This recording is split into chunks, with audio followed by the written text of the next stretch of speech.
جب مدینہ منورہ سے اور مدینہ کی جالیوں کو دیکھتے ہوئے حسین احمد مدنی شیخ العرب العجم جو مولانا ارشد مدنی کے والد محترم تھے اور جو آج اظہر مدنی تشریف لا رہے ہیں، کوئی معمولی بات نہیں ہے، یہ نبی کے وارث ہیں، نبی کے چاہنے والے ہیں۔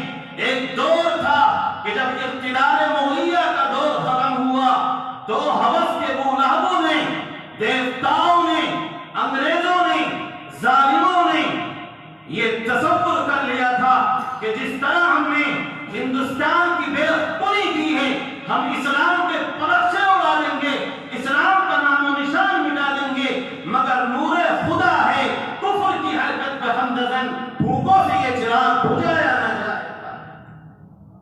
کون ہے حسین احمد مدنی؟ یہ کون جمعیت علماء ہے؟ یہ علماء کی قربانی کیا ہے؟ کیا 100 سال یوں ہی گزار دیے؟ ہندوستان یوں ہی آزاد ہو گیا؟ کیا آپ کے سامنے علماء کی قربانی نہیں ہے؟ کیا علماء کے وارثین، نبی کے وارثین کا تذکرہ نہیں پڑھتے؟ ان کی حقانیت آپ کے دل میں نہیں ہے؟ حسین احمد مدنی، آپ حالات پڑھو، کھانے کے لیے پیسہ نہیں ہوتا۔ مدینے کی سبزی منڈی میں 11 افراد پر مشتمل وہ گھرانہ تھا، فاقوں سے زندگی گزرتی، نبی کا چہیدہ تھا، اپنی داڑھی مبارک سے روز رسول کو صاف کرتا۔ سورش کاشمیری نے اس شخص کو، مرد مجاہد کو، ہندوستان کے ثبوت کو، نبی کے جیالے کو، اسلام کے سپاہی کو جاروب کش کہا تھا کہ یہ شخص ایسا ہے، ہاتھ اٹھا دے تو اللہ اس کی دعا کو کبھی رد نہیں کرتا۔ مدینے سے جب واپس ہو رہا ہوگا، مدینے کی گلیوں کو آخری بار دیکھ رہا ہوگا، جالیوں کو پکڑ کر نبی کے روزے کو دیکھ کر کیا کہہ رہا ہوگا، دل سے کیا آواز نکل رہی ہوگی۔ کسی شاعر نے شیخ الاسلام کی ترجمانی کی ہے اور یہ کہا، نبی کے روزے کے بارے میں قدم ڈگمگا رہے ہیں، ہمت نہیں ہے کہ مدینے کو چھوڑ دیں، دل نہیں چاہ رہا ہے، بے چین ہیں، بے قرار ہیں، دل تڑپ رہا ہے، آنکھوں میں آنسو ہیں کہ نبی کا گھر، نبی کا مسکن، نبی کی صحبت، نبی کا دیار کیسے چھوڑ دوں۔ ادھر ہندوستان کا مسلمان پس رہا تھا، مر رہا تھا، کٹ رہا تھا، دل تڑپ رہا تھا۔ حسین احمد مدنی کا کسی شاعر نے خوب کہا کہ دمکتا رہے تیرے روزے کا منظر، دمکتا رہے تیرے روزے کا منظر، سلامت رہے تیرے روزے کی جاری، ہمیں بھی عطا ہو وہ شوق ابو ذر، ہمیں بھی عطا ہو وہ جذبہ بلالی۔ وہ حسین احمد مدنی مدینے کی صحبت کو، نبی کی صحبت کو، مدینے کی ہواؤں کو، مدینے کی زندگی کو چھوڑ کر ہندوستان کے مسلمانوں کی خدمت اور ملک کو آزاد کرانے کے لیے آ جاتا ہے۔ آج اسی کے پوتے جن کو اللہ تعالیٰ نے بے پناہ صلاحیت دی ہے، بہت خوش نصیب ہو، بہت سعادت مند ہو کہ آج اس کا چہرہ دیکھو گے۔ میں تعریف مبالغہ نہیں کر رہا ہوں، کیونکہ یہ ارشد مدنی اس جانباز مرد مجاہد کے بیٹے ہیں کہ جس نے کبھی انگریز کے سامنے ہتھیار نہیں ڈالے، ہمت نہیں پسپسائی۔ زمانہ گواہ ہے، مالدہ کی در و دیوار گواہ ہے، شاملی کا میدان گواہ ہے، پیڑ گواہ ہے، تاریخ گواہ ہے کہ حسین احمد مدنی کبھی انگریزوں کے سامنے اس نے نظریں نہیں جھکائیں، سینہ سپر ہو کر انگریزوں سے ٹکرا گیا اور نبی کے اسلام کی وہ حفاظت کی، نبی کے اسلام کا وہ چراغ روشن کیا۔ تاریخ آج اس کو شیخ العرب والعجم، شیخ الاسلام حسین احمد مدنی کے نام سے جاتے ہیں، اور وہ شیخ الاسلام حسین احمد مدنی جمعیت علماء کے صدر محترم تھے۔ آج کا اجلاس بہت عظیم الشان ہے، محترم الشان ہے۔ ابھی مجھ سے پہلے باوقار عالم دین نے بہت مختلف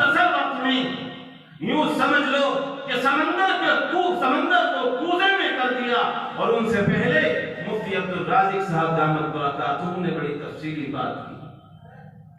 اصل خطاب تو مولانا اظہر مدنی کا ہونا ہے. اور آج کا یہ اجلاس اللہ اور اس کے رسول کی نظر میں بہت مبارک ہے، عظیم الشان اجلاس ہے، روحانی اجلاس ہے. اور آج اپنی دنیا کو بدلنے کا دن ہے، اپنے دلوں کی گندگی کو دور کرنے کا دن ہے. یہ اللہ کا گھر ہے. اگر آپ اللہ کے گھر کے اندر عزم لے کر، ارادہ لے کر اصلاح کی نیت سے نہیں گئے تو یاد رکھنا مولانا راشد کی اور جمعیت علماء کے ذمہ داروں کی اور اس مدرسے کی ذمہ داروں کی محنت کو گویا کہ آپ نے ریجیکٹ کر ڈالا. یہ اصلاح معاشرہ ضرورت کیوں پڑی، ضرورت کیوں پیش آئی آپ کو اکٹھا کرنے کی؟ میرے بھائی، انسان کو چوٹ لگتی ہے، انسان کے سر میں درد ہوتا ہے، فریکچر ہوتا ہے، ایکسیڈنٹ ہوتا ہے، جسم کڑھ جاتا ہے درد سے، مصیبت سے، مشکلات سے، فوراً آدمی ڈاکٹر کے پاس جاتا ہے، اپنا علاج کراتا ہے. اور ڈاکٹر جب اس کا علاج کرتا ہے تو اس کو راحت مل جاتی ہے. اور جب روحانی مریض ہو جاتا ہے، اس کی روح بگڑ جاتی ہے، دل کے اندر غلاظت، گندگی، دنیا کی محبت اور مال اور دولت کی وقت پیدا ہو جاتی ہے تو اس کو شریعت کی نظر میں روحانی مریض کہا جاتا ہے. جس دل کے اندر اللہ کی محبت نہ ہو، نبی کی محبت نہ ہو اور اسلامی تعلیمات کی قدر و قیمت نہ ہو اور اس آفاقی آسمانی نظام پر بھروسہ اٹھ گیا ہو تو یہ ایک رپورٹ ہے کہ 8 لاکھ ہماری ماں اور بہنیں اسلام کی پاک باز عورتیں 8 لاکھ مرتد ہو گئی، غیروں کے ساتھ بھاگ گئی. ان کی حفاظت کون کرے گا؟ ان کی دیکھ ریکھ کون کرے گا؟ اسلام بہت بڑی دولت ہے، اسلام بہت عظیم نعمت ہے. اور جو دولت بغیر محنت کے، بغیر مشقت کے آتی ہے تو اس کی قدر و قیمت نہیں ہوتی. اللہ کے رسول صلی اللہ تعالی علیہ وسلم جن کو ہم اپنا سب کچھ مانتے ہیں، مگر کبھی ہم نے یہ نہیں سوچا کہ ہمارے عمل سے، ہمارے طور و طریق سے اللہ کے نبی کی روح کتنی زخمی ہو رہی ہوگی، کتنی تکلیف ہو رہی ہوگی. ایک صحابی ہیں، مانگ نہیں کرتی، نبی کی سنت ادا کرنا چاہتے ہیں مگر بال سخت ہیں، گھنگرالو بال ہیں، کیونکہ اللہ کے رسول نے ارشاد فرمایا کہ تم بیچ سے مانگ کرو، یہ سنت ہے، نبی کا طریقہ ہے، نبی کا اسوہ ہے. مگر کوشش کرتے تھے مگر وہ مانگ کر ہی نہیں پاتی. ایک بار ذہن میں کیا خیال آیا، آنے کے بعد ایک سریا لیا، آگ میں اس کو دہکایا، گرم کیا، اور جب وہ دہک گیا تو بندے خدا میں جو عشق اور محبت میں ڈوبا ہوا تھا، نبی کی سنت ادا کرنے کے لیے بیدار اور بیقرار تھا، بے چین تھا، اس دہتے ہوئے راڈ کو اپنے بیچ سر میں رکھ دیتا ہے اور سر دو طرف سے ادھر اور ادھر ہو جاتا ہے، بیچ سے مانگ کر جاتا ہے اور ایک زخم ہو جاتا ہے. نبی کی خدمت میں حاضر ہوتا ہے، نبی کو سارا واقعہ پتہ چلتا ہے، نبی کی آنکھوں میں آنسو آتے ہیں اور نبی اسی وقت ان صحابی کے لیے جنت کا وعدہ کر دیتے ہیں. کبھی ہم نے اور آپ نے سوچا کہ یہ علماء کرام ہماری تھوڑی میں ہاتھ ڈال کر ہم کو کچھ کہنا چاہتے ہیں، سمجھانا چاہتے ہیں، کچھ بتلانا چاہتے ہیں، اللہ کا پتہ، اللہ کی ناراضگی، اللہ کی خوشنودی اور اللہ کی رضا کو تمہیں حاصل کروانا چاہتے ہیں. مگر ہم اور آپ ہیں کہ ان کو سننے کے تیار نہیں ہیں۔ میرے بھائی، العلماء ورثۃ الانبیاء، دو جہاں کے سردار نے، اللہ کے محبوب نے، آمنہ کے لال در یتیم نے ان علماء کے بارے میں کہا جن کو آج ہم حقارت کی نگاہ سے دیکھتے ہیں، گالیاں بکتے ہیں، ٹھٹے مارتے ہیں۔ یہ مدرسے کے علماء تمہاری دہلیز پر جاتے ہیں، چندہ لینے کے لیے جاتے ہیں، دروازہ بند کر لیتے ہیں، مسکراتے ہو تم ان کے اوپر، ہنستے ہو ان کی محنت پر اور ان کے آنے پر۔